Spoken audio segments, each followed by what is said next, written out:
Pila pa.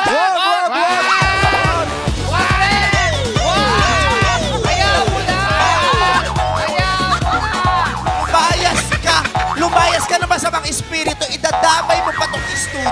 Lumayas mo.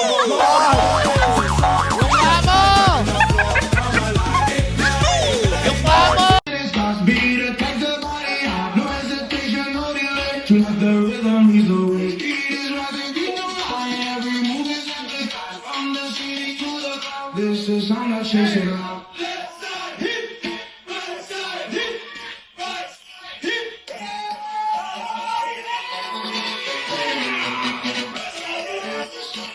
Kailangan sa beat. Kailangan wala sa tempo, no?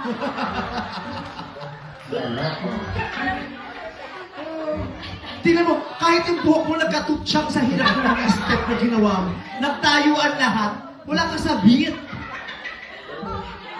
Pagod na. Ang sumba ka sa pwede sandali lang, kakain na sila agad. 5 minutes na 5. Pagod na agad. Ganun lang tayo araw-araw. Magkikita-kita tayo sa park, ha? Sa Jessa. Huwag malulungkot. Magsusumba, tapos Sa isang masayang segment ng It's Showtime, nagkaroon ng nakatutuwang tensyon sa pagitan ng Vice ganda at ng isang contestant. Nagsimula ito ng hamunan ni Vice ang contestant na dugtungan ang mga liriko mula sa kanta ni Kim Chiu na tungkol sa silid-aralan. Sa bawat maling sagot ng contestant, gaya ng bench at boots sa halip na blackboard, ay pabirong nagpapakita ng inis si Vice na lalong nagpasaya sa mga manonood. Dahil sa paulit-ulit na maling sagot, hindi na napigilan ni Vice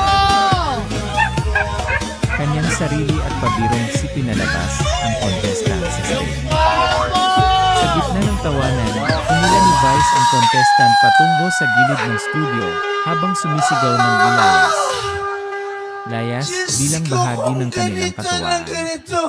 Matapos mailabas ang contestant, nagbiro pa si Vice na parang hindar siya sa nangyari, habang ang buong studio ay patuloy sa paghalakhak sa makakaaliw na eksenang iyon.